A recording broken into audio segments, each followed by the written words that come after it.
കേകയ ദേശത്ത് നിന്ന് ഭരതൻ അയോധ്യയിൽ തിരിച്ചെത്തി. നഗരം നിശബ്ദമാണ്. ആഘോഷങ്ങളില്ല. കൊട്ടാരത്തിലെങ്ങും ദുഃഖം മാത്രം.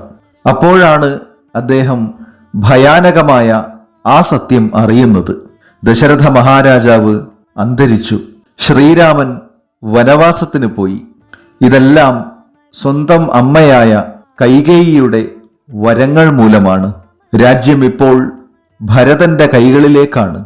പക്ഷേ ഈ വാർത്ത കേട്ടപ്പോൾ ഭരതൻ സന്തോഷിച്ചില്ല. രാജ്യം ഏറ്റെടുക്കുവാൻ ഓടിയില്ല. മറിച്ച് അദ്ദേഹത്തിന്റെ ഹൃദയം തകരുകയായിരുന്നു. അമ്മയുടെ തെറ്റിനെ അദ്ദേഹം ന്യായീകരിച്ചില്ല. ധർമ്മത്തിന്റെ പക്ഷത്താണ് ഭരതൻ ഉറച്ചു നിന്നത്. രാമായണത്തിൽ ഭരതൻ ശുദ്ധമായ അന്ധഃകരണത്തിന്റെ പ്രതീകമാണ്.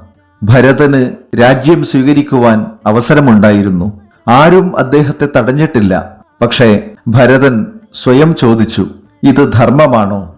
അദ്ദേഹം തന്നെ ഉത്തരവും കണ്ടെത്തി. ഈ വിധത്തിൽ രാജ്യം സ്വീകരിക്കുന്നത് ധർമ്മമല്ല. ആ തീരുമാനത്തിലാണ് ഭരതന്റെ മഹത്വത്തിനെ ലോകം കണ്ടറിഞ്ഞത്.